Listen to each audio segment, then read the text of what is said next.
إن الله وملائكته يصلون على النبي يا أيها الذين آمنوا صلوا عليه وسلموا تسليما.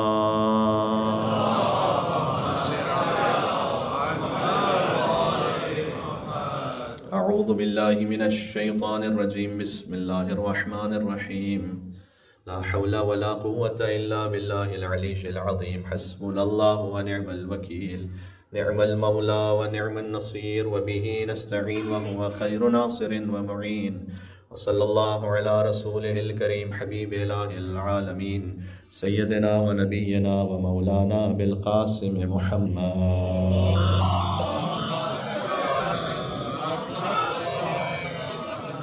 وعلى آله الطيبين الطاهرين المعصومين الذين أذهب الله عنهم الرجس وطهرهم تطهيرا.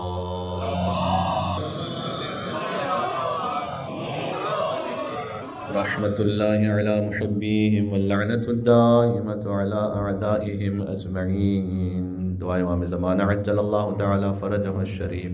بسم اللہ الرحمن الرحیم. اللهم كن لوليك الحجة ابن الحسن صلواتك عليه وعلى آبائه في هذه الساعة وفي كل ساعة وليا وحافظا وقائدا وناصرا ودليلا وعينا حتى تسكنه أرضك طوعا وتمتعه فيها طويلا.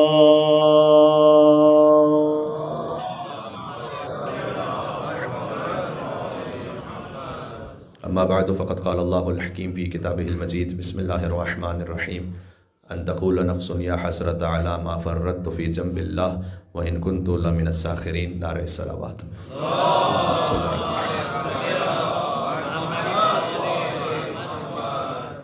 مجلس شہادت حضرات طفلان مسلم علیہ السلام بھی ہے اور بہت سے مرحومین کے لیے مجلس ایصال ثواب بھی ہے. کل اگرچہ کہ جشن کی گفتگو تھی لیکن میں چاہتا ہوں کہ بات کو کل ہی کی گفتگو سے مربوط کر کے آگے بڑھاؤں. بات کل یہ بات عرض کی گئی کہ قیامت کے ناموں میں سے ایک نام ہے یوم الحسرہ، ریگریٹ کا دن. قیامت کے جو نام ہے نا وہ ایک مستقل موضوع ہے، یعنی کم از کم 5 سے 10 مجالس 5 یا 10 فقط قیامت کے ناموں پر ہونا چاہیے، اس لیے کہ ہر نام اپنے ساتھ ایک پس منظر رکھتا ہے کہ قیامت کا یہ نام کیوں ہے. مثال کے طور پر یوم التغابن، سورہ تغابن ہے نا، 64 سورہ قرآن کا، یہ بھی قیامت کے ناموں میں سے ایک نام ہے. تغابن کا مطلب ہے ہار اور جیت کا دن. کچھ لوگ قیامت میں ہار جائیں گے، کچھ جیت جائیں گے.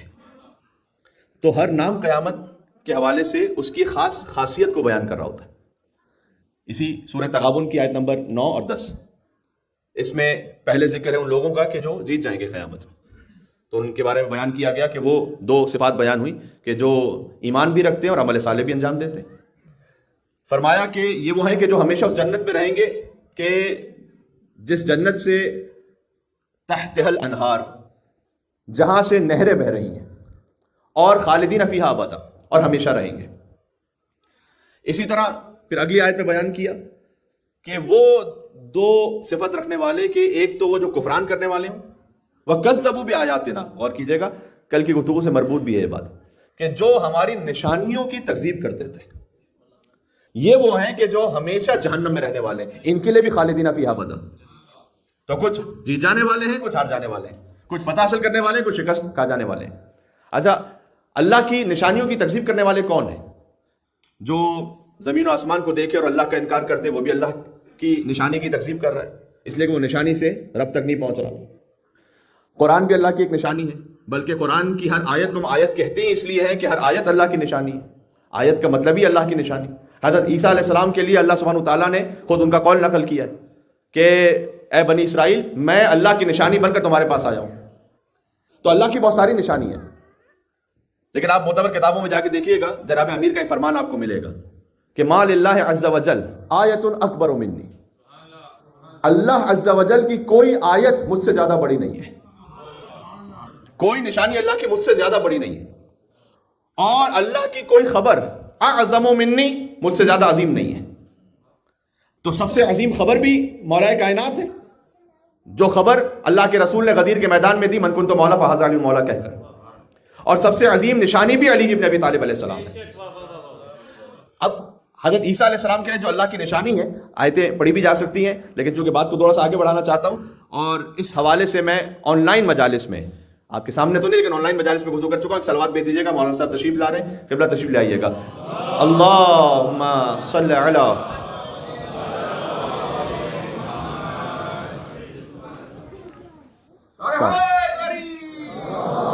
یا علی. چلا اجازت ہے، شکریہ. تو آن لائن مجالس میں اس پہ بات کر چکا ہوں میں. اب نہیں معلوم کہ آپ کے یہاں کے پلیٹ فارم سے یا کسی اور دنیا میں پلیٹ فارم سے، کہ حضرت عیسیٰ علیہ السلام جب اللہ کی نشانی ہے تو ان کے لیے وہ مردوں کو زندہ بھی کرتے ہیں اور وہ لا علاج مریضوں کو شفا بھی عطا کرتے ہیں. تو جو اللہ کی چھوٹی نشانی ہو وہ تو مردے کو زندہ کرتے ہیں، اور علی جو اللہ کی سب سے بڑی نشانی ہے، علی کے 11ویں فرزند عیسیٰ کے امام ہوں گے. بات واضح ہو رہی ہے؟ خود علی کی بات نہیں ہو رہی. علی کی جو 11ویں فرزند ہے حضرت حجت، وہ جب تشریف لائیں گے تو عیسیٰ مقتدی ہوں گے اور وہ امام ہوں گے. تو اب اگر آپ سوال کیجئے کہ حضرت عیسیٰ علیہ السلام کے پاس یہ طاقت و قوت کہاں سے، اگر ہم یہ کہیں، کیونکہ ان کے لیے خلق کرنے کا لفظ استعمال ہوا ہے قرآن میں، کہ حضرت عیسیٰ علیہ السلام کہتے ہیں کہ میں خلق کرتا ہوں، انی اخلق لکم من الطین کا حیات الطیر، کہ میں خلق کرتا ہوں ایک پرندے کو اور اس میں پھونک مار دیتا ہوں تو وہ پرندہ بن جاتا ہے اور اڑ جاتا ہے اللہ کے اذن سے. یہ خلق کا لفظ ان کے لیے استعمال ہوا ہے. تو جواب تمام علماء کا یہی ہے کہ حضرت عیسیٰ علیہ السلام اللہ کی نشانی ہے، اللہ کے اذن سے یہ کام کر رہے ہیں. تو بس وہ مقتدی جو اللہ کے اذن سے یہ کام کر سکتے ہیں، تو امام بھی اللہ کے اذن سے یہ کام کر سکتے ہیں، اس میں تعجب کی کوئی بات نہیں ہے. ہاں، اللہ کے اذن سے ہے یہ. تو بہرحال اللہ کی نشانیوں کی جو تکذیب کرنے والے ہیں وہ قیامت میں یوم التغابن، کچھ ہار جائیں گے کچھ جیت جائیں گے. بات یہاں سے شروع ہوئی تھی، اس پہ زیادہ تفصیلی بات نہیں کریں، پھر کبھی اور انشاءاللہ بات کریں گے. قیامت کے ناموں میں سے ایک نام ہے یوم الحسرہ، ریگریٹ کا دن. آپ قرآن کریم میں دیکھیے گا تو آپ کو حسرت کے لفظ سے بھی اور لیتا کے لفظ سے بھی تعبیرات ملیں گی کہ قیامت میں بہت سے لوگ حسرت کر رہے ہوں گے یا کہہ رہے ہوں گے کاش میں نے یہ نہ کیا ہوتا. جو کل 2 آیتیں میں نے آپ کی خدمت میں پڑھی تھی، آج ایک اور آیت پڑھنے لگا ہوں. اچھا، جو کل 2 آیتیں پڑھی تھی اس سے ایک تو ولایت کا سبق تھا جو کل غدیر کے جشن کے اعتبار سے آپ کی خدمت میں پیش کر دیا گیا، اور آج ایک بہت بڑا پریکٹیکل پیغام ہے بالخصوص یہاں پر رہنے والے ہم تمام افراد کے لیے اور یوتھ کے لیے. تو لہٰذا جو کل آیتیں پڑھی تھی اس کو ایک مرتبہ پھر سے سن لیجیے گا. سورہ فرقان کی آیت نمبر 27-28 ہے کہ یوم یعض الظالم علی یدیہ، جب ظالم اپنے ہاتھوں کو چبا رہا ہوگا اور کہے گا یقول یا لیتنی اتخذت مع الرسول سبیلا. یہ وہ آیت ہے کہ جو امیر المومنین نے اپنی مناجات میں بھی استعمال کی ہے، مولایا یا مولایا انت المولا وانا العبد فهل يرحم العبد الا المولا. ان مناجات میں امیر المومنین نے اس آیت کو پڑھا ہے کہ یہ وہ دن ہوگا کہ جب ظالم اپنے ہاتھوں کو چباتے ہوئے کہے گا کہ پروردگار کاش میں نے رسول کے ساتھ سبیل کو بھی عکس کیا ہوتا. اور سبیل علی ابن ابی طالب علیہ السلام ہے. روایات کے مطابق یہاں سے وہاں تک مل کر کے حیدری صلوات بھیجے محمد و آل محمد پر. اللہم صلی علی محمد و آل محمد.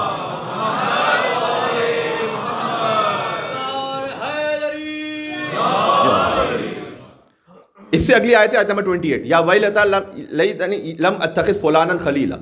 اور وہ کہے گا صد افسوس کہ کاش میں نے فلاں کو اپنا دوست نہ بنایا ہوتا.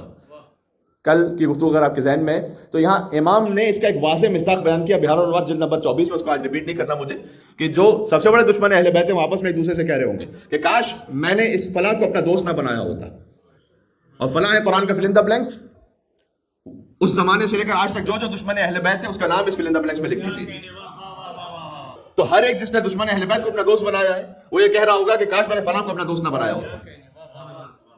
اچھا، اس موضوع کی ایک آیت سورہ بقرہ میں بھی موجود ہے کہ استبرأ الذین اتبعوا من الذین اتبعوا، کہ جو اتباع کرنے والے ہیں وہ براءت کا اظہار کریں گے جس کو ہم عام زبان میں تبرہ کہتے ہیں، یہی لفظ ہے، استبرأ الذین تبعوا من الذین اتبعوا.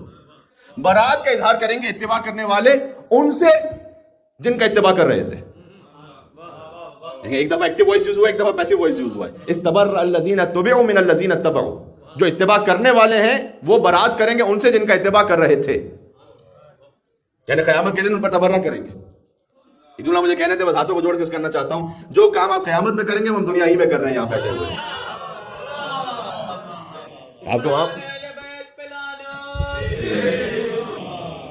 آپ کو جب وہاں عقائد کھل جائیں گے. خود قیامت کے ناموں میں سے ایک نام ہے کہ شہود کا دن، یعنی غیب ہٹ جائے گا، پردے ہٹ جائیں گے نگاہوں سے، اور انسان دیکھ سکے گا بہت کچھ وہ جو آج نہیں دیکھ پا رہا. تو جب آپ حقیقتوں کو دیکھیں گے تب جا کے تبرہ کریں گے. ہم آج ہی سے کر رہے ہیں، اس لیے کہ مومن وہ ہوتا ہے کہ الذین یؤمنون بالغیب. مومن وہ ہوتا ہے جو غیب پر ایمان رکھتا ہے. وہ ابھی سے اس کیفیت کو محسوس کر لیتا ہے کون حق پر ہے کون باطل پر ہے. سبحان اللہ. تو استبرأ الذین تبعوا من الذین اتبعوا. اور وہ کہیں گے آپس میں. اب یہ آیت میں نے کہا نا سب سے اس کا واضح مصداق تو ولایت کے سلسلے میں، اور اس کے اور مصادیق ہیں جو بھی میں پیش کرتا ہوں. وَرَأَوْا الْعَذَابَ، قرآن ہی میں سورہ بقرہ کی آیت نمبر 166 پڑھو. جب وہ عذاب کو دیکھ لیں گے تو تبرہ کریں گے کہ تم ہمیں یہاں تک لے کر آئے. وَتَقَطَّعَتْ لَهُمُ الْأَسْبَابُ، قرآن کہتا ہے اس دن جو سارے رشتے نا وہ ٹوٹ جائیں گے. اس لیے میں اپنے نوجوان ساتھیوں سے کہہ رہا ہوں بالخصوص کہ جب آپ اپنا دوست منتخب کریں تو بہت سوچ سمجھ کے منتخب کریں کہ وہ دوست آپ کو کہاں تک پہنچائے گا. اس لیے کہ اس دن جو ہے وہ فرینڈشپ ٹوٹ جائے گی. تقطعت لهم الاسباب، دوستیاں ٹوٹ جائیں گی، ایک دوسرے پر تبرہ کر رہے ہوں گے. آج جس کے کہنے پر گناہ میں شریک ہو رہے ہو، کل قیامت میں اسی پر تبرہ کر رہے ہوگے، اسی پر لعنت کر رہے ہوگے. تو سوچ سمجھ کے انتخاب کرو اپنے دوست کے لیے کہ کس کے ساتھ کس پارٹی میں جا رہے ہو، کس کے ساتھ کس گیدرنگ میں بیٹھ رہے ہو. واضح ہو رہی ہے. لم اتخذ فلانا خلیلا، انسان کہہ رہا ہوگا کاش فلاں کو دوست نہ بنایا ہوتا. بس اوقات جو دوست کا اثر ہے وہ ماں باپ سے زیادہ ہوتا ہے انسان کے اوپر. اسی لیے ہم پیرنٹس سے ریکویسٹ کرتے ہیں کہ آپ اپنے لیے بھی اہتمام کیجیے اور اپنے بچوں کے لیے بھی اہتمام کیجیے کہ جو بہترین گیدرنگ ہو سکتی ہے اس ماحول میں وہ انہیں پرووائڈ کیجیے، اور وہ بہترین گیدرنگ صاحبان ایمان کے درمیان ہے. اس لیے بہت اچھا ہے کہ بعض پیرنٹس نے اپنے بچوں کے لیے اصول بنایا ہوا ہے کہ بیٹا آپ نے کہیں سیر و تفریح کے لیے جانا ہے، کسی اور اوکیزن پر جانا ہے، آپ نے جانا ان کے ساتھ ہے کہ جو بچے ہمیں امام بارگاہ میں نظر آتے ہیں. سادہ سا اصول ہے. ہاں اس میں بھی پھر آپ نے بات ہو سکتا ہے کہ چیک اینڈ بیلنس کر کے آپ کو مزید فلٹر کرنا پڑے، وہ بات الگ ہے، لیکن کم سے کم ایک بیسک رول تو ہے نا یہ کہ آپ نے ان کے ساتھ اٹھنا بیٹھنا ہے جو ہم بچے ہمیں امام بارگاہ میں نظر آتے ہیں. سب سے پہلے ہی اصول یہ بات واضح ہو رہی ہے. اس کا مطلب ہم یہ نہیں کہنا چاہ رہے کہ جو امام بارگاہ میں نظر نہیں آتے نعوذ باللہ من ذالک فرض کیجئے کہ وہ کسی گناہ میں مبتلا ہوں گے، یقیناً کوئی ان میں برائی ہوگی. ہم یہ نہیں کہنا چاہ رہے. ہم اتنا عرض کرنا چاہ رہے ہیں کہ بہرحال کہیں نہ کہیں ہیزرڈ ضرور ہے. بات واضح. تو اپنے آپ کو لیتنی لم اتخذ فلانا خلیلا، کاش میں نے فلاں کو دوست نہ بنایا ہوتا. تقطعت لهم الاسباب. اور یہاں پر ایک نقطہ یہ بھی پیش کر دوں، اگرچہ کہ یہ بھی ایک تفصیلی موضوع ہے، بڑا اہم اور سوشل موضوع ہے آج، لیکن وقت نہیں لگے میں اشارہ ضرور کر دوں. جب قرآن دوستی پر اتنا زیادہ کیئرفل رہنے کے لیے کہہ رہا ہے تو پھر جو ہمیشہ کی زندگی کا تعلق ہے. مجھے تعجب ہوتا ہے کہ مجلس میں بیٹھ کر تو نعرہ حیدری لگاتے ہو، جو زندگی کا اہم ترین فیصلہ ہے وہ ان کے ساتھ کر لیتے ہو کہ جو علی کے دشمنوں کو ماننے والے. یہ بات پہنچ رہی ہے میں کیا کہنا چاہ رہا ہوں. یہاں سے وہاں تک ایک پرزور حیدری اور فاطمی صلوات بھیجے محمد وعلی محمد. اللہم صلی علی محمد وعلی محمد.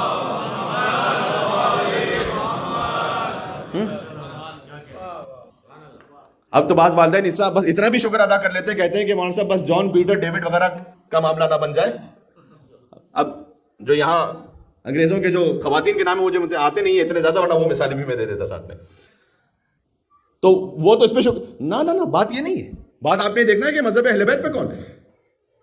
اس لیے کہ جب قرآن دوست کے معاملے میں اتنا زیادہ سینسٹیو ہے تو وہ کہ جو آپ کے لیے شریک حیات ہے، اب جن کا سلسلہ ہو گیا انشاءاللہ وہ اسی کو بہتر بنائیں اور پریشان ہونے کی ضرورت نہیں ہے. میں ان لوگوں کی بات کر رہا ہوں کہ جو اب اس پہ قدم رکھنے والے ہیں، اور خاص طور پر پیرنٹس کی بات کر رہا ہوں کہ بچوں کی تربیت اس انداز سے کریں. اچھا یہ بھی عرض کرتا چلوں کہ بعض حوالوں سے یہ مختلف فرقوں کے درمیان جو ازدواج ہو جاتا ہے وہ فقہی طور پر جائز بھی ہوتا ہے بعض شرطوں کے ساتھ، لیکن آیت اللہ سیستانی نے یہ ضرور فرمایا ہے کہ میں نصیحت کرتا ہوں خاص طور پر اپنے نوجوان بیٹوں بیٹیوں کو کہ وہ ان سے رشتہ ازدواج میں بند اپنے آپ کو باندھیں یہ میں اپنی زبان میں ان کی بات کو پیش کر رہا ہوں کہ جو امیر المومنین کی خلافت بلا فصل کا قائل ہے. یہ اہم ترین بات ہے. تو اور بعد میں جا کے جو اس کے مسائل ہوتے ہیں وہ اتنے زیادہ سیریس ہو جاتے ہیں. اچھا کوئی یہ کہے کہ مولانا صاحب ہمارے سامنے تجربہ موجود ہے, کوئی آگے ہو سکتا ہے مجلس کے بعد کوئی آگے مجھ سے کہے کہ مولانا صاحب ہمارا اپنا تجربہ, ہمیں تو ہمارا تو زندگی بڑی سیٹ ہے, کوئی مشکل نہیں ہے, آپ کیوں کہہ رہے ہیں ممبر سے ایسا؟ ہو سکتا ہے کوئی آگے کہے. تو ہم یہاں سے جو بات کر رہے ہیں وہ 95% لوگوں کے لیے کہہ رہے ہیں. ہو سکتا ہے 5% آپ کو کچھ ایسے کیسز مل جائیں گے کہ جہاں پر مثلا اپنے کم از کم مذہب کی حفاظت کے ساتھ یہ بھی بڑا مشکل ہو جاتا ہے کہ پھر بعد میں جنریشنز کا کیا ہو, اس لیے کہ وہ ہمیشہ سے کنفیوز رہتے ہیں. نماز ہاتھ کھول کے پڑھنی ہے, باندھ کر کے پڑھنی ہے, سجدہ رکھنی ہے کہ نہیں رکھنی ہے. کتنے پنجاب میں ایسے کیسز ہم نے دیکھے کہ نماز ہاتھ کھول کے پڑھتے سامنے سجدہ نہیں رکھتے, یعنی ایک چیز باپ سے لے لی ایک چیز ماں سے لے لی. ہاتھ کھول کے نماز پڑھے, ہاتھ نہیں باندھ رہے, لیکن سامنے سجدہ بھی نہیں رکھ رہے. میں کہتا ہوں جو ہے نا بھائی, یا تو کوئی شیعہ ہو یا تو کوئی سنی ہو, سنی نہ ہو.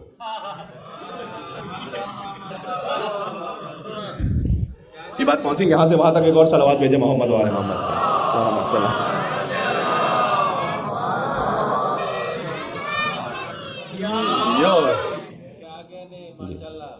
یہ سنی کی تعبیر میں نے سوشی سے حاصل کی ہے, جو انگلش میں بڑی کامن یوز ہو رہی ہے. میں نے اس کا اردو ورژن بنا لیا. بات ہو رہی ہے. اس کے جو آگے جا کر اس کے تقریباً خطرات اور اثرات ہیں. اب وہ اس نے روزہ کب افطار کرنا ہے, اب اس نے محرم کی مجالس میں کیا کرنا ہے. ہو سکتا ہے کوئی کہہ رہا ہو کہ نیاز کھاؤ, کوئی کہہ رہا ہو نیاز نہ کھاؤ, کوئی کہہ رہا ہو مجلس میں چلے جاؤ لیکن ماتم کرو تو ماتم نہ کرو. تو قرآن کہہ رہا ہے کہ کاش کچھ لوگ ہوں گے جو کہہ رہے ہوں گے قیامت میں کہ میں نے فلاں کو اپنا دوست نہ بنایا ہوتا. تو خود بخود سمجھنے کی بات ہے کہ بہت سے لوگ یہ کہہ رہے ہوں گے کاش فلاں کو شریک حیات نہ بنایا ہوتا. خیر بہت سے لوگ آج بھی یہی کہہ رہے ہیں, اسی وقت بھی قیامت کا انتظار نہیں کر رہے وہ, لیکن قیامت میں جو کہہ رہے ہوں گے وہ کسی اور معنی میں کہہ رہے ہوں گے. یہاں تو آپ کو چائے نہیں ملی, یہاں آپ کو آرام نہیں ملا, یہاں آپ کو کوئی اور چیز نہیں ملی, آپ نے کہا فلاں کو شاید میں نے شریک حیات نہ بنا ہوتا. کاش قیامت میں جو کہہ رہے ہوں گے وہ جنت جہنم کے معاملے کی وجہ سے کہہ رہے ہوں گے, وہ اولاد کی تربیت کے معاملے کی وجہ سے کہہ رہے ہوں گے. بات ہو رہی. یوم الحسرہ سمجھ میں آ رہا ہے, ریگریٹ کا دن. اب سورہ زمر کی آیت سن لیجئے گا. یہ آیت جو میں نے آپ کی خدمت میں کل پڑھی تھی ولایت کے موضوع کے اعتبار سے جو زیادہ اہم ہے, اور اس کے بعد آج کے ہمارے پریکٹیکل موضوع کے حوالے سے جو آج پڑھ لی میں نے آیت. اب سورہ زمر کی آیت سن لیجئے گا کہ یوم الحسرہ ان تقول نفس, ایک نفس کہے گا قیامت میں کہ یا حسرتا علی ما فرطت فی جنب اللہ, کاش میں نے جنب اللہ کے حق میں کوتاہی نہ کی ہوتی. وَإِن كُنتُ لَمِنَ السَّاخِرِينَ, میں تو مذاق اڑانے والوں میں سے تھا. آپ مجلس کیجئے, جشن کیجئے, کوئی اہتمام کیجئے, بعض لوگ مذاق اڑا رہے ہوتے ہیں, ارے انہیں کیا ہو گیا ہے. مجھے مرحوم علامہ رشید ترابی صاحب اللہ مقامہ کا ایک بڑا شرح آفاق جملہ یاد آ گیا کہ وہ یہ کہتے ہیں کہ اگر کوئی تمسخر اڑایا آپ کا عزاداری کے معاملے پر تو اس میں تعجب کی بات نہیں ہے. فرض کیجئے کہ اگر کوئی حج کے سلسلے میں پس منظر نہ جانتا ہو اور فقط اس عمل کو دیکھ رہا ہو تو کہہ کہ انہیں کیا ہو گیا, یہ گھومے جا رہے ہیں, انہیں کیا ہو گیا کہ ایک پہاڑی سے پہاڑی پر دوڑے جا رہے ہیں, ان کو پس منظر نہیں پتا نا. لیکن جس کو بیک گراؤنڈ پتا ہے کہ ایک نبی خدا کی ماں اپنے بچے کے لیے جو حجت خدا ہے جان بچانے کے لیے دوڑی تھی, اور اسی کی سنت پر عمل کرتے ہوئے اللہ سبحانہ و تعالیٰ نے ہم سے کہا کہ تم بھی صفا اور مروہ کے درمیان دوڑو. اب کوئی تعجب نہیں ہوگا, اب ہم مسلمان کو بھی تعجب نہیں ہوگا. تو جب پس منظر پتہ چل جاتا ہے نا, آپ ماتم کر رہے ہیں, وہ کہیں گے اپنے آپ کو پیٹ رہے ہیں, یہ کیا ہوا, رو رہے ہیں, یہ کیا ہوا. لیکن جب حسین کی مظلومیت پتہ ہو اور حضور کی حسین سے محبت پتہ ہو اور حضور کا گریہ کرنا پتہ ہو تب تعجب نہیں ہے پھر, اس لیے کہ جب پس منظر پتہ ہے. تو عرض یہ کرنے لگا ہوں کہ کچھ ہوں گے کہ جو میدان قیامت میں کہیں گے کہ پروردگار کاش میں نے جنب اللہ کے حق میں کوتاہی نہ کی ہوتی. جنب اللہ کا جو لٹرل ٹرانسلیشن ہے وہ بڑا خطرناک ہے, اللہ کا پہلو. اب اللہ کا تو کوئی پہلو ہے نہیں, یہ تو بہت واضح ہے. جیسے ید اللہ, اللہ کا کوئی ہاتھ فزیکل نہیں ہے, لیکن آپ جان رہے ہیں کہ جنب اللہ کون ہے. احادیث میں کتاب الکافی جیسی معتبر حدیثوں میں بھی جنب اللہ کے بارے میں گفتگو ہے کہ جنب اللہ آپ جانتے کون ہے, میرے ساتھ نام لیجیے گا, علی بن ابی طالب. اللہم صلی علی محمد وعلی محمد. یا علی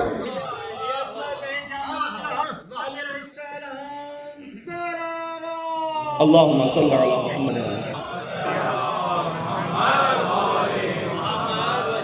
گفتگو تمام کرنے لگا ہوں آہستہ آہستہ.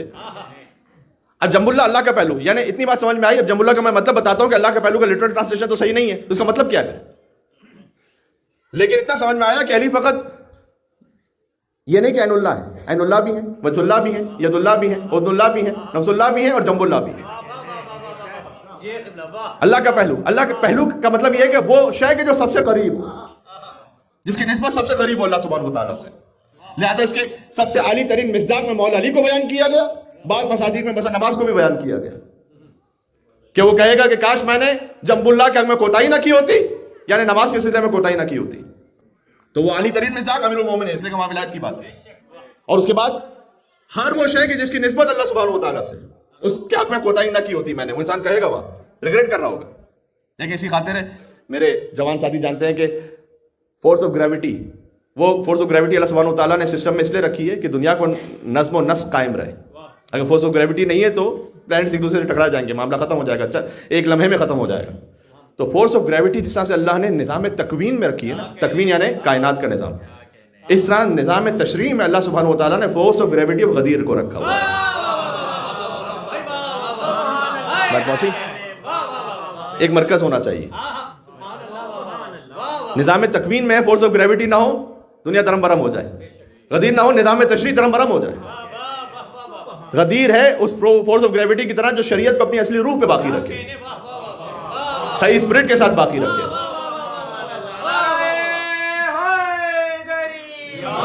یا علی سبحان اللہ. اللہم صلی علی محمد وعلی محمد. غدیر شریعت میں وہ فورس آف گریوٹی ہے کہ جب غدیر ہے تو پھر توحید میں شرک کی گنجائش نہیں ہے، پھر نبوت میں ہذیان و نسیان کی گنجائش نہیں ہے. بات واضح ہو رہی ہے؟ پھر قیامت کے سلسلے میں خرافات اور بدعتی عقیدوں کی گنجائش نہیں ہے، اس لیے کہ غدیر موجود ہے. تو یہ غدیر فورس آف گریوٹی کی طرح. اور پھر جو اس سے کھینچتا چلا ہے، کیا کہنے، میرے ذہن میں نام آ رہا ہے ملا آخوند علی معصومی کا. وہ اپنے گھر میں ولادت و شہادت دونوں پر، بالخصوص شہادت پر مجلس اعظم منعقد کرتے تھے. ہر شہادت پر چاہے مختصر صحیح 10 سے 12 افراد ہوں، چاہے مداحی ہو جائے، ذکر ہو جائے، چاہے فقط ایک چائے کے طور پر نیاز کا اہتمام کر سکیں، بہرحال لیکن مجلس ضرور رکھتے تھے. بڑے عالم عارف. وہ کہتے ہیں کہ میں محسوس کرتا تھا کہ ایک مومن وہ جب میری مجلس میں تشریف لاتے ہیں تو کیسی خوشبو آتی ہے اس کے وجود سے کہ میرا پورا گھر معطر ہو جاتا ہے. اور مجھے محسوس ہوتا تھا کہ خوشبو کوئی پرفیوم والی خوشبو نہیں ہے. اچھا، ایسی خوشبو سونگنے کے لیے وہ قوت شامہ بھی ہونی چاہیے. سورہ یوسف میں نا کہ حضرت یوسف علیہ السلام کی خوشبو، حضرت یعقوب کہتے ہیں کہ لولا تفندون، اگر تم مجھے دیوانہ نہ کہو تو میں یہ کہہ رہا ہوں کہ مجھے یوسف کی خوشبو آ رہی ہے. کیونکہ آس پاس کے لوگ تو دیوانہ کہتے ہیں کہ بھئی ان یعقوب کو کیا ہو گیا ہے، نعوذ باللہ من ذالک، مثال طور پر بڈھے ہو گئے ہیں، کیا دماغ سے رکھ گیا ہے کہ سینکڑوں کلومیٹر کے فاصلے سے کہہ رہے ہیں کہ مجھے خوشبو آ رہی ہے. تو وہ مشام بھی تو کہ جو خوشبو نبوت اور خوشبو ولایت کو محسوس کر سکے. تو ملا آخوند علی معصومی یہ کہتے ہیں کہ اس شخص سے ایک عجیب خوشبو محسوس ہوتی تھی. میں نے ایک دن ان سے مجلس کے بعد کہا کہ آپ رک جائیے گا، مجھے آپ سے ایک بات کرنی. چونکہ خود عالم تھے، ان کے احترام میں رک گئے. انہوں نے پوچھا کہ آپ کی وجود سے خوشبو محسوس ہوتی ہے. تو انہوں نے اپنے طور پر بیان کیا کہ میں ایک بڑا عام سا مومن ہوں، واجبات اور محرمات کی پابندی کرنے والا. اگرچہ کہ عام سا مومن نہیں ہوتا جو واجبات اور محرمات کی پابندی کرے، لیکن میں کوئی ایکسٹرا اتنا ایسا کوئی کام نہیں کر رہا کہ راتوں کو اٹھ کر مثال کے طور پر لمبی لمبی کوئی نمازیں پڑھ رہا ہوں یا کوئی بڑا اہتمام کر رہا ہوں. کہا نہیں، کوئی تو کام ہے، کوئی تو بات ہے. یہ نسبت کی بات کہ بس میرا عمل یہ ہے کہ میں اٹھتے بیٹھتے چلتے پھرتے جب کبھی مجھے موقع ملتا ہے میں اپنی زبان سے درود شریف پڑھتا رہتا ہوں. سبحان اللہ.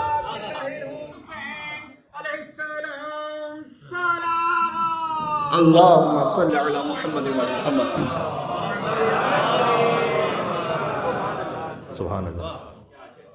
اور اب اس کا بیان ہے، بات یہاں ختم نہیں ہوئی. اس کا بیان یہ ہے کہ ایک دن میں نے عالم خواب میں دیکھا کہ ایک مجمع ہے کہ جس میں میں بھی موجود ہوں اور سرکار ختمی مرتبت موجود ہے. اللہم صلی علی محمد وعلی محمد. دیکھیں درود کے ساتھ ایک اور عمل ہے ان کی زندگی میں، وہ بھی بڑا ضروری ہے، ابھی اشارہ ہو جائے گا اس پر. حضور نے پورے مجمع سے سوال کیا کہ تم میں سے کون ہے کہ جو مجھ پر اور میری آل پر سب سے زیادہ درود بھیجتا ہے؟ کہتے ہیں کہ میں کھڑا نہیں ہوا، یہ سوچتے ہوئے کہ شاید کوئی اور مجھ سے زیادہ بہتر درود بھیج رہا ہو. یہ تواضع بات ہے نا، عمل تو ہے لیکن ساتھ میں تواضع بھی ہے. کیا بات ہے، ماشاء اللہ. اللہم صلی علی محمد وعلی محمد.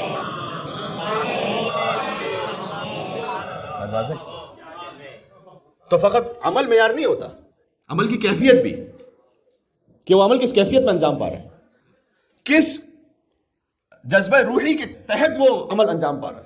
اب یہ روح کی کیفیت کیا ہے کہ اس عمل کے بعد غرور ہے کہ ہاں میں سب سے زیادہ اس مجمع میں سب سے زیادہ میں عبادت کرتا ہوں. کہتے میں بیٹھا رہا. حضور نے پھر سوال کیا کہ تم میں سے کون ہے جو مجھ پر سب سے زیادہ درود بھیجتا ہے؟ کہ میں بیٹھا رہا، یہ سوچتے ہوئے کہ شاید کوئی اور مجھ سے بھی زیادہ درود بھیج رہا ہو. اور جب تیسری مرتبہ حضور نے کہا کہ تم میں سے کون ہے جو سب سے زیادہ مجھ پر درود بھیجتا ہے؟ کہ میں پھر بیٹھا رہا. اور پھر حضور نے مجھے خود اشارہ کیا اور مجھے کھڑا کیا. سبحان اللہ، اللہ اکبر، یا علی، سبحان اللہ. اللہم صلی علی محمد وعلی محمد. اللہم یا علی، یا علی.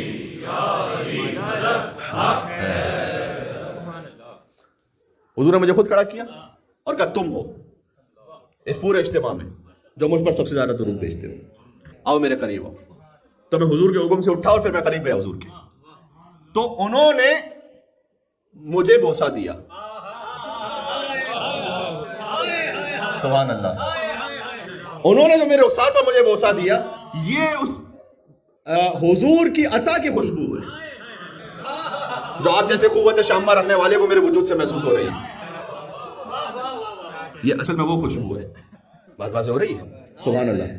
تو اس کا تعلق ان نسبتوں سے بھی ہے جو اہل بیت اطہار علیہ السلام، ہر وہ عمل کے جو منسوب ہے ان سے. اب ایام اعزا کا آغاز ہونے والا ہے، اگرچہ کہ ایک شب جمعہ باقی ہے محرم الحرام کی ابتدا میں، لیکن شب جمعہ کے حوالے سے جو ہماری خدمت ہے وہ اس اسلامی سال کی آخری خدمت ہے آپ کی خدمت میں. نیکسٹ شب جمعہ میں آپ کی خدمت میں موجود نہیں ہوں گا. تو بس اتنی سی گزارش ہے. خدا رحمت کرے مرحوم آقا جعفر مجتہدی پر، کہتے تھے کہ میں جس مقام پر بھی پہنچا ہوں وہ گریہ بر امام حسین علیہ السلام کے صدقے میں پہنچا ہوں. توسل بر امام، توسل از امام حسین علیہ السلام کے صدقے میں پہنچا ہوں. تو اس نسبت کے لیے بڑا احترام ہے. اچھا، تو اس کا بھی اہتمام کریں اور پھر اس نسبت میں اتنا کہوں گا اس کا پاس رکھیں اپنے عمل میں. اس عمل کا تعلق فقط عبادات سے نہیں ہے، بہت زیادہ معاملات سے بھی ہے. ذہن میں رکھیے گا کہ اب آپ کو ایک اور مثال دے دوں. ایک بزرگ ہیں، انہوں نے اس بات کو بیان فرمایا تھا کہ آج سے کئی دہائیوں قبل کی بات ہے، مشہد مقدس جب زیارت پہ جاتے تھے مولا رضا علیہ السلام کی، تو یوزولی جو ظاہر ہے کہ جانے والے ہوتے تھے وہ اونٹ سے، گھوڑوں سے، خچر سے، اس طرح سے جاتے تھے یوزولی. تو وہ جو جا رہے ہوتے تھے تو دامغان ایک شہر آتا درمیان میں، وہ اسٹاپ ہوتا تھا زائرین کے لیے. تو وہاں وہ اپنے لیے گروسری وغیرہ کا اہتمام کرتے تھے. تو ایک بزرگ یہ بیان کرتے ہیں کہ ان کی آنے والی جنریشنز میں سے ایک نے یہ بیان کیا تھا کہ میرے آبا اجداد کے ساتھ یہ بات پیش ہے. مطلب بہت سمپل سی بات ہے، کوئی معجزہ، کوئی کرامت وغیرہ کچھ بھی نہیں ہے، سادہ سی بات ہے، لیکن دیکھیں معاملات میں کیسا اہتمام. تو کہتے ہیں کہ وہ زیارت پہ جا رہے تھے تو وہ دامغان میں رکے اور 8-10 مومنین ساتھ میں تھے. انہوں نے ایک لسٹ بنائی کہ مجھے جہاں کہیں سے یہ گروسری کا ضروری سامان ملتا ہے میں لے آتا ہوں. تو کہتے ہیں کہ میں ایک شاپ کو تلاش کر کے پہنچا. وہاں اس زمانے میں جیسی بھی دکان کی کوئی کیفیت ہوتی تھی، وہاں پہنچا تو اس دکاندار نے مجھ سے کہا کہ ظاہر امام رضا ہو. تو میں نے کہا جی ظاہر امام رضا. کہا یہ دکان میں تشریف لائیے، آپ کے گرد و غبار سے میری دکان بابرکت ہو، اللہ کی رحمتیں شامل ہوں. مجھے بٹھایا، میرے لیے چائے کا اہتمام کیا. اس کے بعد مجھ سے وہ لسٹ لی. اس نے کہا کہ اس دکاندار نے کہ ہے تو صحیح میرے پاس، لیکن وہ جو سامنے آپ کو شاپ نظر آ رہی ہے وہاں سے جا کے لے لو. تو میں نے کہا کہ کیوں، خیریت؟ جب آپ کے پاس ہے تو آپ سے لوں، وہاں سے لوں، کیا فرق؟ کہو کہ جب صبح کو شاپ کھول رہا تھا تو بندہ مومن دیکھا میں نے کچھ پریشان لگ رہا تھا، تو میں نے اس سے پوچھا کہ خیریت ہے میرے بھائی؟ تو اس نے یہ کہا کہ 10 یا 11 تومان، یہ 11,000 تومان کی بات نہیں کر رہا، فقط 10 یا 11 تومان، اس زمانے میں اس کی اتنی ویلیو ہوتی تھی، کہتے اس کا میں مقروض ہوں، اور کل کسی قسم کا کوئی منافع حاصل نہیں ہوا، اور جو قرض دار ہیں انہوں نے آ کر مطالبہ کرنا شروع کیا اور میری عزت پہ بات آ گئی، تو بڑا پریشان ہوں، تو میرے پاس کوئی تھا نہیں ایسا کہ جو اس کو پیش کر سکتا کہ قرضے کے طور پر، تو اب تم آئے ہو تو کم از کم تمہیں تو بھیج سکتا ہوں اس کے پاس۔ میں کہہ رہا ہوں اس نسبت کو آپ ہم اپنے معاملات میں کنورٹ کر سکیں، ایک مومن کے ساتھ وہ ہمدردی ہمدلی، سبحان اللہ، اس سے وہ نورانیت آتی ہے۔ شاپ پہ لائٹنگ کر لینے سے کسٹمر تو آ جاتا ہے، اللہ کی رحمت کسی اور طرح سے آتی ہے۔ بات واضح ہو رہی ہے؟ کثرت کا آ جانا اور بات ہے، برکت کا ہو جانا اور بات ہے۔ کثرت وہ آپ کا اندازہ ہے کہ اتنا پورا ہوگا، برکت وہ اللہ کا پیمانہ ہے کہ جو آپ کے لیے پورا ہوگا، دنیا اور آخرت کے لیے کافی ہوگا جو۔ اور میں نے اس پہ گفتگو کر چکا ہوں میں کہ کبھی کبھار کیا قم میں، کیا مشہد میں ایسے لوگ نہیں تھے کہ جن کی بے تحاشا زمینیں تھیں، آج ان کا نام بھی کوئی نہیں جانتا، لیکن موسیٰ خزرج جس کا ایک باغ ہے وہ آج تک بی بی معصومہ قم کا حرم بنا ہوا ہے، اس کے مال میں برکت ہے۔ اب اللہ جانے کس حلال سے استعمال کب آیا ہے کہ اہل بیت علیہ السلام کے نور کا ایک حصہ وہاں مدفون ہے۔ پتہ نہیں آپ کو یاد ہے نہیں، میں نے مخیرق کی ایک مثال دی تھی جو یہودی تھا، ایک مجلس میں مثال دے چکا ہوں پہلے، جو یہودی تھا جنگ احد سے پہلے آیا تھا حضور کے پاس، اور اس نے حضور سے آ کے کہا کہ میں مسلمان ہونا چاہتا ہوں اور میرے 7 باغ ہیں، بساتین السبعہ کے نام سے یہ باغ آپ کو تاریخ میں مل جائیں گے، صحیح نا، 7 گارڈنز۔ میں چاہتا ہوں یہ ہوں کہ میں تو جا رہا ہوں جنگ لڑنے، تو ہو سکتا ہے مار دیا جاؤں، تو میں آپ کو ہبہ کرتے ہوئے جا رہا ہوں، یا رسول اللہ یہ آپ کے ہوئے۔ وہ گیا جنگ میں شہید ہو گیا۔ اب یہودی آیا، کوئی نماز نہیں، کوئی روزہ، کچھ بھی نہیں کیا اس نے، آیا حضور کی خدمت میں، اپنا مال ہدیہ کیا، جا کے شہید ہو گیا۔ اللہ جانے کیا برکت تھی اس کے مال میں۔ ایک موضوع ہے پورا کہ اہل بیت علیہ السلام جو بے تحاشا انفاق کرتے تھے تو ان کا سورس آف انکم کیا تھا۔ ایک مرتبہ تو ہے کہ معجزہ دکھائے، وہ بھی واقعات ہیں، لیکن ہر بار تو معجزہ نہیں دکھائے نا، تو کوئی نہ کوئی تو سورس آف انکم ہونا چاہیے۔ اللہ مولانا صاحب ایک جگہ جانا چاہتے ہیں، مل کے صلوات بھیجتے محمد والے محمد صلی اللہ علیہ وسلم۔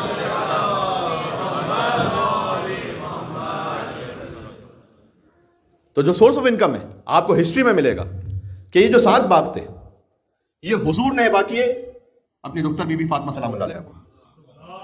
اللہم صلی علی محمد وعلی محمد، سبحان اللہ۔ یہ فدق کے علاوہ ہے، یہ 7 باغ فدق کے علاوہ ہے، فدق تو غصب کر لیا گیا تھا۔ بہرحال یہ 7 باغ وہ تھے کہ جو بی بی کے پاس رہے، اور بی بی نے ہبہ کر دیے تھے مولا علی علیہ السلام کو، اور مولا علی علیہ السلام سے پہنچے امام حسن علیہ السلام تک، امام حسین علیہ السلام تک، یہاں تک کہ امام موسیٰ کاظم اور امام رضا علیہ السلام کے زمانے تک ان باغوں کا ذکر ملتا ہے۔ نسلاً بعد نسل ائمہ علیہ السلام کی زندگیوں میں باغ رہے، اور ان باغوں سے وہ انفاق کرتے رہے۔ اب ذرا سوچئے گا کہ اس یہودی جو مسلمان ہو گیا اس کے مال میں کیا برکت رکھی تھی اللہ سبحانہ وتعالیٰ نے کہ 10 حجتیں اس کے مال سے رائے خدا میں انفاق کر رہی ہوں۔ یہ مال کی برکت، صحیح ہے، سبحان اللہ۔ برکت کو حاصل کرنے کے لیے اللہم صلی علی۔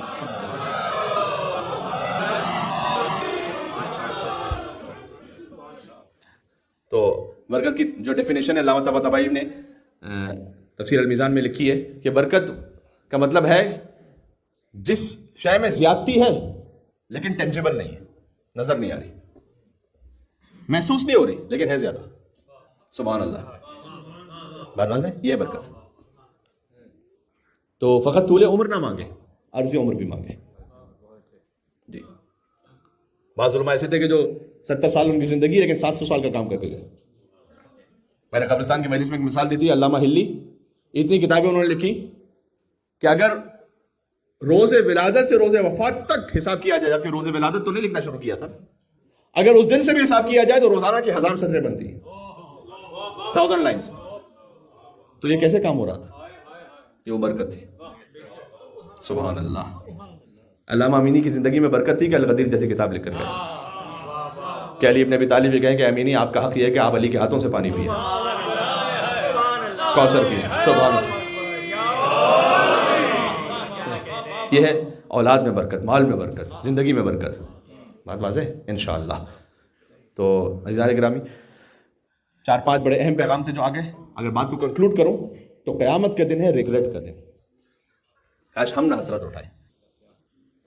بلکہ ایک حدیث یہ بھی ہے کہ قیامت کے دن ہر انسان، اس سے بظاہر محسوس ہوتا ہے کہ شاید مومنین بھی اس میں شامل ہیں، ہر انسان یہ افسوس کر رہا ہوگا کہ کاش کچھ اور نیکیاں کر لی ہوتی.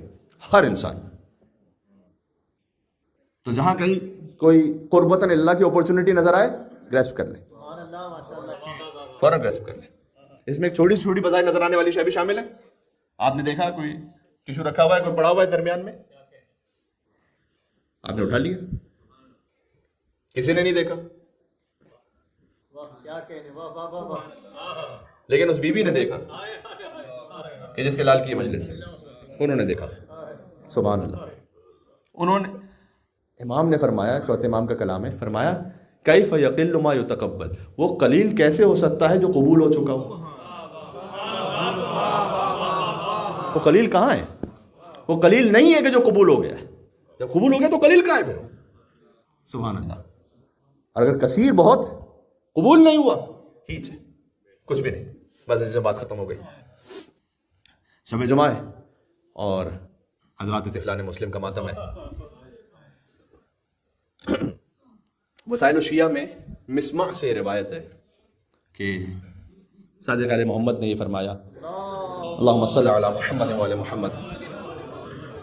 امام نے مسمع سے پوچھا تھا کہ تم میرے جد حسین کا ذکر برپا کرتے ہو یا نہیں؟ تو مسمع نے کہا کہ اے مولا، میں آپ کے جد حسین پر گریہ کرتا ہوں. امام نے کہا فتجزا، کیا فریاد کرتے ہو یا نہیں؟ اگر سادہ الفاظ میں کہوں، کیا دھاڑے مارتے ہو یا نہیں؟ جزا و فضا کرتے ہو یا نہیں؟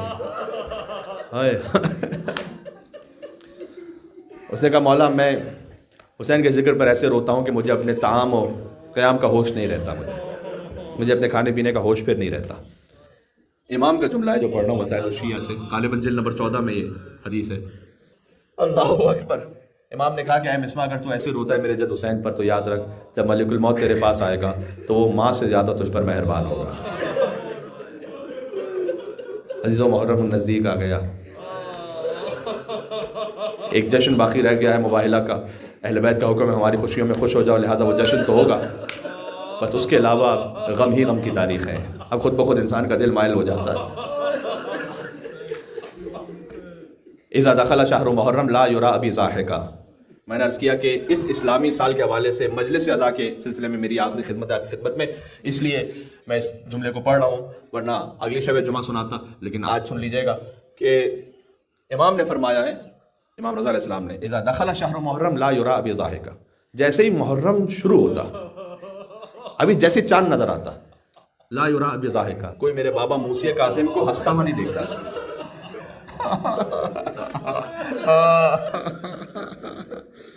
کوئی میرے بابا کو ہنستا ہوا نہیں دیکھتا تھا.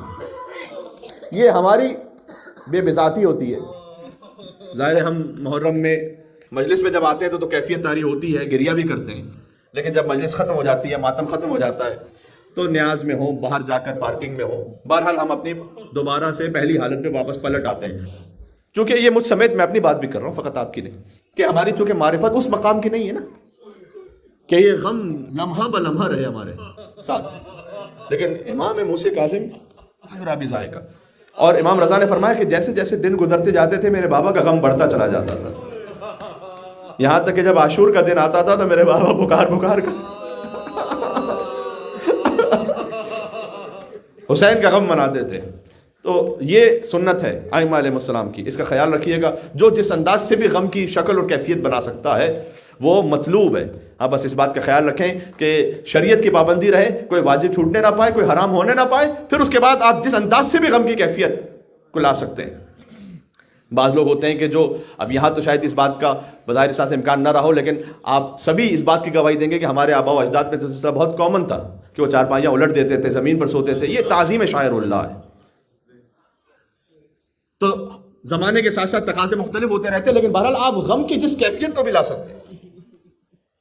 بچوں سے کہیں کہ بچوں پورے ایام اعضاء اور بالخصوص ان 10 دن ہم کہیں کوئی ایسا اہتمام نہیں کریں گے، کوئی ایسی شاپنگ نہیں کریں گے، کہیں ایسی جگہ نہیں جائیں گے جہاں سے خوشی کا اظہار ہو رہا ہو.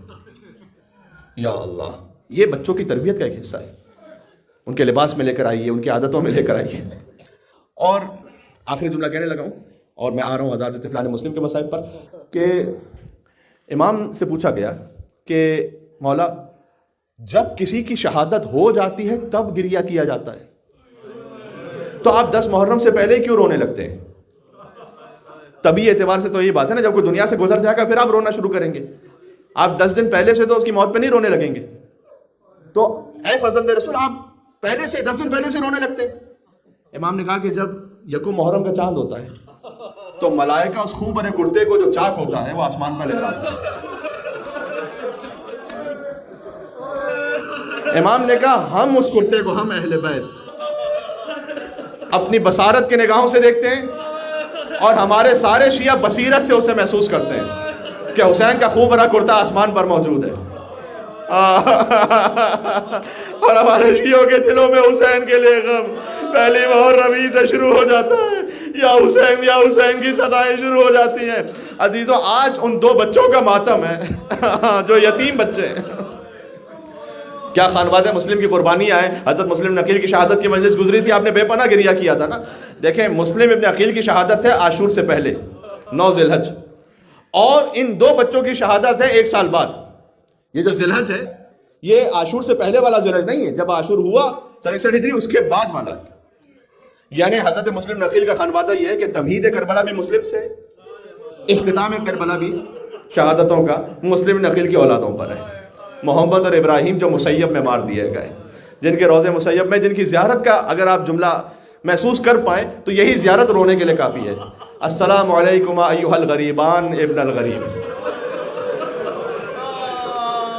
اے 2 غریب بچوں جو غریب باپ کے بیٹے ہو، تم پر سلام ہو. اب ایک اور جملہ سننا، بہت روئیں گے. السلام علیکم ایھا الذبیحان من نسل اسماعیل. سلام ان 2 بچوں پر کہ جو ذبح ہو گئے نسل اسماعیل میں سے تھے. اسماعیل ذبح ہونے سے محفوظ رہے، یہ 2 بچے ذبح ہو گئے جن کے سر قلم کر دیے گئے. اب 2 روایتیں یہاں پر. ایک تو یہ ہے کہ مسلم نقیل علیہ السلام کے ساتھی آئے تھے اور زندان میں ڈال دیے گئے، اور پھر ابن زیاد نے زندان ہی میں ڈال کے رکھا. دوسری روایت یہ ہے جو اہل عراق اور اہل ایران میں پڑھی جاتی ہے وہاں، وہ یہ کہ یہ ماں ہی کے ساتھ تھی، یہ دونوں بچے بھی.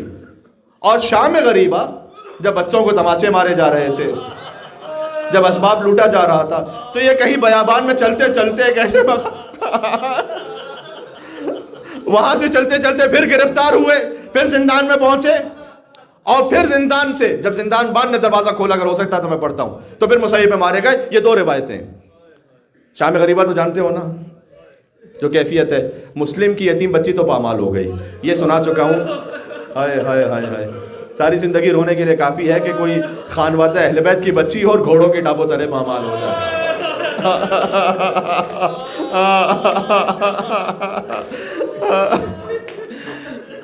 یہ روایت میں نے خود پڑھی ہے. یہ میں اس لیے کہہ رہا ہوں کہ بعض روایتیں آپ اہل علم ان سے سنتے ہیں اور آپ ان پر اطمینان کرتے ہوئے پڑھ لیتے ہیں، لیکن جو ایسی کوئی سخت روایت آ جاتی ہے تو میں کہہ رہا ہوں کہ میں نے خود دیکھی ہے بہار انوار میں روایت. وہ یہ ہے کہ حسین کی دختر کے بارے میں وہ بیان کرتی ہیں کہ میں تماچوں سے بچنے کے لیے مقتل کی جانب جا رہی تھی، وَإِذَا بِرُمْحِ الْكَعْبِ بَيْنَ الْكَتْفِ، کہ میرے 2 کندھوں کے درمیان کسی نے نیزہ مارا اور میں منہ کے بل زمین پر گر پڑی. مجھے معاف کر دینا کلے. اب نقل بالمعنی کر رہا ہوں اس روایت کا کہ، اور یہ روایت کا جملہ ہے کہ وہ ظالم آیا اور میں نے اپنی بالیوں کو چھپا لیا، نہ لے جا. یہ میرے بابا نے بہت محبت سے مجھے پہنائی تھی. اس نے ایسے میرے گوشوارے اتارے کہ تسیر الدم علی خدی، یہ عربی کا جملہ ہے کہ خون میرے رخساروں پر بہتا ہوا. آئے ہائے، خون فقط کانوں سے نہیں بہ رہا تھا، سکینہ کا خون بہتے ہوئے رخساروں تک آ رہا تھا. اس کے بعد وَإِذَنْ أَنَا مَخْشِيٌ عَلَيْهِ، کہ میں غش میں چلی گئی. تو پھر میری پھوپھی زینب آئیں، اور جو مقتل میں گرتا تھا حسین جاتے تھے لاشا لینے کے لیے. شام غریبہ پر جو بچی گری اسے زینب جاتی تھی لینے کے لیے. تو بی بی زینب کہتے ہیں میری پھوپھی جب پہنچی اور انہوں نے مجھے بیدار کیا، میرا سر اپنی گود میں رکھا، تو میں نے محسوس کیا کہ میرے سر پر اب چادر نہیں بچی ہے، مجھے معاف کرنا دی دو وہ بچی کے جس کے کانوں سے لہو بہہ کر رخساروں تک آ رہا ہے، اس نے اپنے زخم کے بارے میں بات نہیں کی، آل محمد سے تعلق ہے، کیا حجاب کا اہتمام ہے،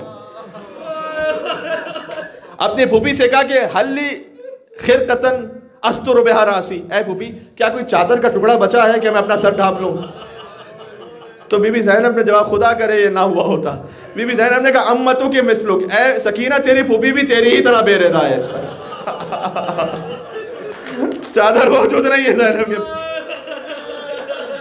اس عالم میں اب بچے بیابان میں، کوئی بچہ کہاں تھا، کوئی بچہ کہاں تھا، تو ایک روایت یہ ہے کہ یہ دو بچے وہیں سے چلتے پہنچے پھر، اور راستے میں انہیں پھر گرفتار کیا گیا اور پھر انہیں زندان میں ڈال دیا گیا، اور جب زندان میں رہے تو رسیوں سے باندھ دیا جاتا تھا، دن میں روزہ رکھتے تھے، رات میں عبادت کرتے تھے، اور ایک دن زندان باندھ کے دن میں اللہ جانے کیا خیال آیا، اس نے کہا کہ تم عبادتیں کرتے ہو، رات میں نماز میں مصروف رہتے ہو، تو یہ بتاؤ تم کون ہو؟ اس نے سوال کیا کہ کیا تم محمد مصطفیٰ کو جانتے ہو؟ کہ میں تو ان کا کلمہ پڑھتا ہوں۔ کہ اچھا یہ بتاؤ کہ کیا ان کی بیٹی فاطمہ زہرا سلام اللہ علیہ اس سے واقع کہتا ہے ہاں میں بی بی کا محب ہوں، اور یہ بہت ممکن ہے کیونکہ زندان بان بدلتے بھی رہتے تھے، انہیں خود نہیں پتا ہوتا تھا کہ زندان میں کون ہے، کیسے ڈال دیا گیا، مہینوں تک نہیں پتا چلتا تھا۔ کہ ہم رسول اللہ کے خاندان سے ہیں۔ یا اللہ اگر تو ہم پر کچھ رحم کر لے تو ہم تجھ سے وعدہ کرتے ہیں کہ قیامت میں اپنے جد رسول اللہ سے شفاعت کروائیں گے۔ یا اللہ یا اللہ دیکھو علی ابن ابی طالب کے نواسے ہیں، یہ جانتے ہو نا، مسلم ابن عقیل کے بیٹے ہیں، علی کے نواسے ہیں، اچھی طرح سے جانتے ہو نا یہ، اس لیے بی بی رقیہ آج انہیں سلام پیش کرنا ہے۔ ایک مولانا شہنشاہ نقوی صاحب کا کلپ سامنے سے گزرا تھا، انہوں نے کہا کہ آستان قدس رضوی یعنی امام رضا علیہ السلام کے حرم سے کچھ آفیشلز آئے تھے، اور انہوں نے لاہور میں جو بی بی پاک دامن ہے اس مزار پر تحقیق کی، اور ان کے مطابق مولا علی کی بیٹی رقیہ وہ وہاں پر مشہور ہے، یہ میں نے دیکھا تھا کلپ میں۔ تو بہرحال روایت قاہرہ کی بھی ہے، یہاں کی بھی ہے، لیکن آستان قدس رضوی کے حوالے سے انہوں نے بات کہی تھی۔ یہ بچے زندان کا دروازہ کھول دیا اور یہ بچے چلے، تو چلتے اس طرح سے تھے کہ رات میں سفر کرتے تھے، دن میں ایک جگہ اپنے آپ کو چھپا لیتے تھے۔ ایک مومنہ عورت وہ مسیب کے قریب نہر کے پاس آئی پانی بھرنے کے لیے، تو دیکھا دو چاند سے چہرے نظر آ رہے ہیں، درختوں کے پیچھے جا کر دیکھا تو دو رقیہ کے دو چاند موجود تھے وہاں پر۔ آل محمد سے تعلق ہے ان بچوں کا، بہرحال وہ بی بی لے آئی، جانتی تھی آل محمد کی محب تھی، لے آئی، اللہ تعالیٰ نے مقدرات نہیں رکھا تھا کہ شہادت کے لیے ایسے ہی اہتمام ہوگا، بہرحال وہ لے آئی۔ اچھا اب یہاں اس کا داماد یا بیٹا، زیادہ تر داماد کے بارے میں واقعہ ہے، اسے خبر ہوئی کہ وہ دو بچے جن کے تلاش کی جا رہی وہ تو میرے گھر میں موجود ہیں، لہٰذا رات بھر بچوں کو ستون سے باندھ کے رکھا اور سو لے کر گیا نہر کے قریب۔ اچھا یہ جملہ نہ ہوتا تاریخ میں تو نہ پڑھتا، میری جرت نہیں ہے، اس لیے کہ اب یہ سخت جملہ ہے جو آنے لگا ہے، میں پہلے سے کہہ دیتا ہوں اپنے آپ کو رونے کے لیے آمادہ کر لو۔ یہ دو بچے یہ کہتے ہیں کہ دیکھ، پہلے تو انہوں نے یہ کہا، پہلے اس سے پہلے ایک اور جملہ سن لو کہ دیکھ ابن زیاد کتنا انعام دے گا، ایسا کر ہمیں مدینہ لے کر چل، ہم خاندان بنی ہاشم سے اس سے بڑھ کر تجھے انعام دلوائیں گے۔ جس کے منہ کا حرام لگ چکا ہو وہ کیا کرے، اس نے کہا نہیں میں ابن زیاد ہی کے پاس جا کر تمہارے سر لے جاؤں گا۔ اب انہوں نے کہا کہ اچھا ایسا کر ہمیں غلام بنا کر غلاموں کے بازار میں فروخت کر دے ہمیں جا کے۔ ہائے ہائے علی کے نواسے ہو اور کیفیت یہ ہو جائے کہ کہے کہ ہمیں غلام بنا کر تو غلاموں کے بازاروں میں فروخت کر دے، کیفیت یہ تھی۔ اس نے کہا کہ نہیں تمہارا سر قلم کروں گا۔ کہا اچھا ایسا کر 2 رکعت نماز پڑھ دے 2 رکعت نماز پڑھنے دے۔ ابھی گویا نماز تمام بھی نہ ہوئی تھی، پہلے بھائی پر تلوار چلانا چاہتا ہے کہ دوسرا بھائی آگے آ جاتا ہے، ایک حشر بپا ہو گیا خنجر کے تلے پر، بھائی نے گلا رکھ دیا بھائی کے گلے، محمد کا سر قلم ہوا، پھر ابراہیم کا سر قلم ہوا۔ دیکھو اون و محمد کربلا میں مارے گئے، ان کے لاشیں اٹھانے والے تو موجود تھے، ایک کا لاشا حسین نے اٹھایا، ایک کا عباس نے اٹھایا، مسیب میں کوئی لاشیں اٹھانے والا موجود نہیں تھا۔ ہاں ماتم کرنا، کریا کرنا، عجب ماحول ہے۔ بھائی کی لاش تیر رہی تھی جب تک دوسرے بھائی کا لاشا ساتھ میں نہ آ گیا، گریا کر لیا، بات اختتام تک پہنچ گئی۔ اب یہ بچے تو اس طرح مارے گئے نا، لیکن جب ان کی ماں پہنچی تھی نا کربلا سے کوفہ، تو ماں تو نہیں جانتی کہ اب ان بچوں کا عالم کیا ہے، لہٰذا ماں نے دیکھا کہ دارالامارہ پر کہیں مسلم کا لاشا لٹکا ہوا ہے، لہذا مسلم کے لاشے کو دیکھ کر کہا کہ اے شہید و والی، آپ پر میرا سلام ہو، وہ 2 بچے جو آپ نے میرے سپرد کیے تھے وہ میں نے قربان کر، وہ 2 بچے جو آپ کے حوالے کیے تھے وہ کہاں پر ہیں؟ کی زوجہ مسلم نے یہ پوغا ہے میرے دونوں لال کا، بس اتنا بتا دیجئے والی، دنیا تو نہیں ان سے خالی، کیا مل گئی ان کو چاہے اماں ہے میرے دونوں۔ وَسَيَعْلَمُ الَّذِينَ ظَلَمُوا عَلَى مُحَمَّدٍ أَيَّا مُنْقَلَبٍ يَنْقَلِبُونَ۔ یا حسین، بی بی رقیہ سلام اللہ علیہا کو پرسہ پیش کرتے ہوئے علی کی دختر کو پرسہ، یا حسین یا حسین۔